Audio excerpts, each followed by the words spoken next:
Tonton video ini sampai selesai agar Anda tidak gagal paham.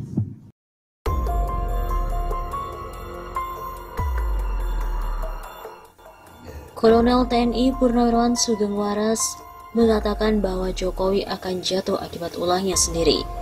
Badan Intelijen Negara BIN di era Joko Widodo diibaratkan tai kucing rasa coklat. Masukan informasi dari BIN ke Presiden terasa pedas sehingga memunculkan kebijakan yang pahit ke rakyat. BIN yang seharusnya prima dalam menyajikan data-data intelijen justru ibarat melihat tai kucing rasa coklat. Kata Kolonel Purnawirawan Sugeng Waras dalam artikelnya berjudul "Janji Jokowi Bukan Urusan Saya", di mana dikirim ke redaksi Suara Nasional pada Jumat 8 Juli. BIN ibarat tai kucing rasa coklat, kata Sugeng Waras, di mana masukan informasi dari lembaga telik sandi negara itu terasa pedas di mulut Presiden. Sehingga coklat yang dimasukkan di mulut Presiden terasa pedas, yang memunculkan kebijakan pahit. Kata Sugeng Waras, BIN tidak memberikan informasi ancaman keberadaan TKA Cina di Indonesia yang bisa memunculkan gejolak sosial di masyarakat. Selama pemerintahan Jokowi dapat ditengarai dengan goyahnya ideologi negara, terpuruknya ekonomi, banyaknya pengangguran, tidak terkendalinya TKA Cina. Komnas HAM yang seharusnya menjadi penyeimbang jiwa dan raga justru terseret pada urusan duniawi belaka, di mana terkontaminasi tindak kejahatan. Namun sepandai-pandainya tupai melompat sesekali jatuh juga, maka bisa jadi konspirasi atau kejahatan yang tidak pernah sempurna atas kuasa dan kehendak Allah. Tidak sampai akhir periode kekuasaan Jokowi akan jatuh dari ulahnya sendiri. Begitu pungkasnya.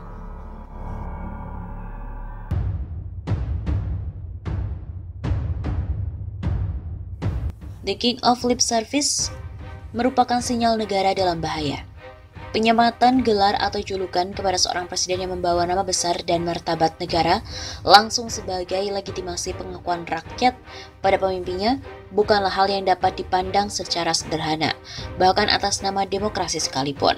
Meskipun pasca reformasi, kebebasan berekspresi, mengkritik, memakai berbagai atribut simbolik, bahkan caci maki dialami hampir di setiap periode masing-masing presiden, namun apa yang disematkan pada Presiden Jokowi terasa memiliki kebenaran suara jiwa rakyat yang teramat kuat dan dalam.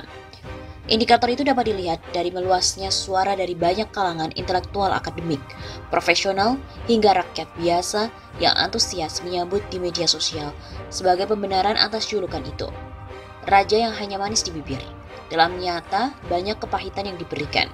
Di samping itu, istana pun juga tak memiliki nalar logika tandingan ataupun kontrareaksi yang setara. Alih-alih mampu menepis referensi yang dipakai BEM UI, malah kesannya menyetujui gelar itu tepat adanya adalah gestur yang tercermin di sana. Istana tentu tahu bahwa julukan lip service itu secara harfiah adalah pembohong, dan tentu saja negara yang dipimpin seorang raja pembohong adalah amat memalukan dan menyakitkan kehormatan negara dan bangsa sendiri. Dalam konteks lebih lanjut, tentu secara konstitusi sangat terlarang kepemimpinan semacam ini, dan karenanya sebuah panel pemeriksa perlu dibentuk oleh MPR dan DPR. Hal ini untuk membuktikan apakah benar Presiden telah melakukan perbuatan yang menjadi dasar penobatan itu secara sadar atau tidak. Ini juga menjadi sangat penting karena siapapun yang merasa sebagai anak bangsa, apalagi menyandang tanggung jawab sebagai wakil rakyat, telah menjadi bagian yang tidak terpisahkan di bawah kepemimpinan yang selama ini ternyata banyak membohongi rakyatnya. Penobatan gelar meskipun hanya berupa simbol yang dihadirkan ke depan publik lewat media sosial, tentu memiliki nilai moralitas tersendiri, dan istilah dari raja itu adalah hierarki tertinggi dari penguasa negeri, sehingga tentu merefleksikan citra bangsanya secara langsung. Istana tidak boleh hanya diam membisu tatkala sang raja dinobatkan sebagai pemimpin pembohong, kecuali memang diam itu dimaknai sepakat dan menjadi sinyal negara dalam bahaya dalam kepemimpinan dari sosok The King of Lip Service.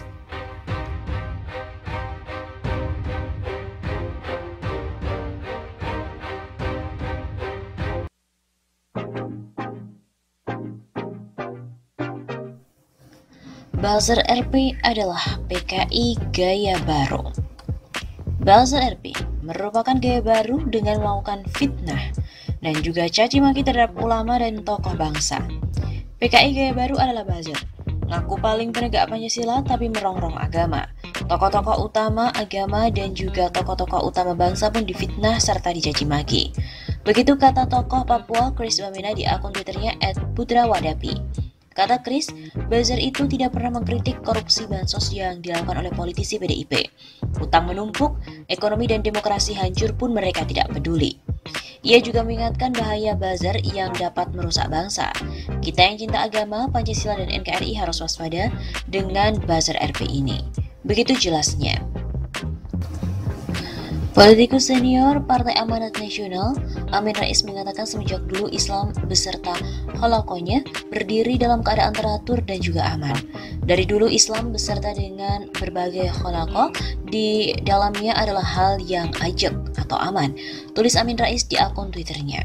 Kemudian katanya muncul paham komunis yang mengadu domba Islam dengan holokonya hingga terjadi perpecahan di tengah umat. Sebab PKI melihat holokoh itu sebagai peluang untuk adu domba. Hanya PKI beserta anasir-anasirnya saja yang melihat itu sebagai sebuah peluang untuk mengadu domba umat. Dia menilai sekarang influencer dipakai PKI untuk melakukan adu domba melalui media sosial. Mereka seperti buzzer yang dibayar untuk propaganda di dunia maya. Sekarang anasir PKI menggunakan tangan sosmed influencer. Umat jangan terpengaruh, tetap dalam semangat ukhuwah. Demikian kata Amin Rais.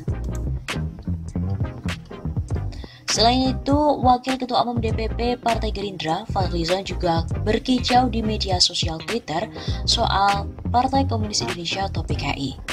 Kali ini, anggota DPR asal Dapil Jawa Barat itu mengklaim PKI selalu ingin menghapus jejak sejarah. Dari dulu PKI selalu ingin menghapus jejak sejarah, playing victim dan berusaha menempatkan diri sebagai korban. Anggota Komisi 1 DPR ini juga lebih lanjut mengatakan para pengikut PKI berkali-kali mau memberontak dan melakukan kudeta, namun selalu gagal. Fadli kemudian mengajak warganet menanti serangan para pendemo bayaran atau buzzer yang tidak suka dengan kicauan itu. Padahal berkali-kali mau berontak dan kudeta, gagal terus. Nah yuk kita lihat komen-komen dari buzzer RP yang pro PKI, habis saya tweet ini. Fadli juga mengatakan kicauan akun namaku Anissa dalam unggahannya bahwa fakta sejarah PKI diubah lewat Wikipedia. Warganet waspada pemutarbalikan sejarah. Untuk diketahui, tagar boykot Wikipedia sempat menjadi tren Twitter pada waktu lalu. Tagar tersebut dipicu adanya keterangan dari Wikipedia soal pembantaian di tahun 1965-1966.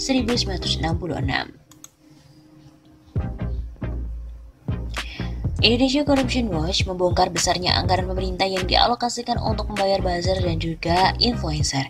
Tidak tanggung-tanggung anggarannya pun mencapai 90 miliar rupiah. Pemerhati politik dan kebangsaan Rizal Fadila mengkritik besarnya anggaran yang digelontorkan untuk para penjaga maya itu. Dia menyebut penggunaan buzzer dan influencer mirip apa yang dilakukan di sejumlah negara komunis seperti di Rusia dan juga Cina. Tugasnya adalah membela, mengkampanyekan, membangun citra hingga memprovokasi. Hal ini dapat menurunkan kualitas dari demokrasi. Sebenarnya bukan hanya menurunkan tetapi telah menjadi penyakit dari demokrasi sendiri, melanggengkan budaya politik transaksional, premanisme, serta menghalalkan kebohongan dan kecurangan dalam berpolitik. Rizal juga menyebut penyakit buzzer dan influencer sangat berbahaya.